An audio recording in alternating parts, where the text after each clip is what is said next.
কিছুদিন আগে রেস্টুরেন্টে গিয়ে হান্ডি মাটন অর্ডার করেছিলাম, কিন্তু সেটা খেতে ঠিক মনের মতো হয়নি। কি আর করা যাবে, মনের দুঃখ মনের মধ্যেই ছিল। শুক্রবার বাড়িতে আসতেই শ্বশুরমশাই বাজার থেকে বড় বড় পিস করিয়ে খাসির মাংস এনেছিল। যেমন ভাবনা তেমন কাজ, ভাবলাম ওই হান্ডি মটনই বাড়িতে বানানো যায়। বাইরে ঝমঝম করে বৃষ্টি পড়ছে, মেঘলা ওয়েদার। মশলাপাতি সব ঘরে থাকলেও মাটির হাঁড়িটা ঠিক জোগাড় করা গেল না।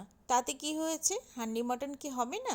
বাড়িতে যে হাঁড়ি আছে তাতেই বসিয়ে দিলাম। রান্নাটাকে একটু স্পেশাল করতে আজকে মশলাটা শিলনোড়ায় বাটা হয়েছিল। দু একটা মশলা মিস হয়ে গেলেও গতানুগতিক ওই মাটন কষার থেকে বেশ অনেকটাই আলাদা হয়েছিল খেতে। আর আলুও দিয়েছিলাম। জানি হান্ডি মটনে আলু চলে না, কিন্তু আমাদের আবার আলুটা সবাই পছন্দ করে, সেই জন্য একটু দিয়েছি। আগের দিন রেস্টুরেন্টে যে হান্ডি মটনটা অর্ডার করেছিলাম, 3 পিস মাংস আর তার সাথে যে গ্রেভিটা দিয়েছিল, পোস্ত টোস্ত দিয়ে ওটা যে কি করেছে ওরাই জানে। কোনো মতে খেয়ে বেরিয়ে আসলাম। টাকা দিয়ে কেনা তো, নষ্ট করতে বেশ গায়ে লাগে। বিল হয়েছিল ওই 1200 টাকা মতো। তাই আমরা বাড়ি আসতে আসতে বলছি, ওই টাকায় যদি মাংস কিনে বাড়িতে রান্না করতাম কতই না ভালো হতো।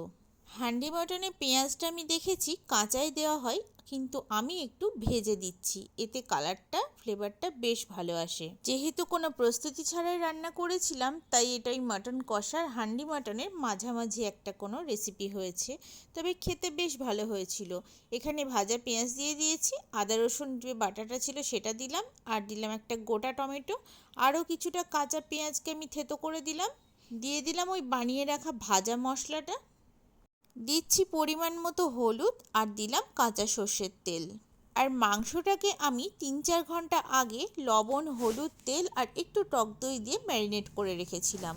দিয়ে দিলাম একটু জিরে গুঁড়ো, দিচ্ছি স্বাদ মতো লবণ। লবণটা অল্পই দেব, কারণ মাংসতে যেহেতু মাখানো আছে। এবার সব মশলাগুলোকে খুব ভালোভাবে মাখিয়ে নিচ্ছি। বাইরে কি সুন্দর ওয়েদার। মাংসটা বানাতে গিয়ে আমি ভাবছি, এর সাথে যদি দুটো গরম গরম ফুলকো লুচি হতো তবে কিন্তু 16 কলা পূর্ণ হতো। এবার দিয়ে দিলাম মাংসটা, আর আজকের মাংসটা চর্বির ভাগটা অনেকটাই বেশি ছিল, সেই জন্য মাংসতে তেলটাও আমি কম দিয়েছি। মাংসতে ওই বেশি বেশি তেল মশলা আমার আবার ভালো লাগে না। আজকে রাতে মাংসটা হওয়ার কারণ হলো কালকে শনিবার। এটাকে যদি এখন একদিন ফ্রিজে রেখে দিই, এর টেস্ট আর গুণ দুটোই হয়ে যাবে অর্ধেক। দিয়ে দিলাম 1 বাটি মতো জল, যাতে তলায় লেগে না যায়। দিয়ে দিচ্ছি একটা গোটা রসুন আর ওই ভেজে রাখা আলু। মাংসতে রসুন আমি প্রথমবার দিচ্ছি, জানি না সবাই পছন্দ করবে কিনা, তাই একটা দিয়েছি। তবে আমি দেখেছি অনেকেই এরকম রসুন দিয়ে মাংস রান্না করেন। হাঁড়ির ঢাকনাটা দিয়ে চারিপাশটা ময়দা দিয়ে এভাবে আটকে দিলাম। রান্নাটা করছি, এক্সাইটেড তো বটেই, তার মধ্যে একটু নার্ভাসও ছিলাম কেমন হবে সেই কথা ভেবে। মুখটাকে আমার আটকানো হয়ে গেছে, এবার চলুন বসিয়ে দিই। গ্যাসটাকে আমি লো ফ্লেমে দিয়ে 45 মিনিটের জন্য এটাকে রান্না করতে দেব। 45 মিনিট পর আরও 10 মিনিট গ্যাস বন্ধ করে এটাকে আমি ভাপে রেখেছিলাম।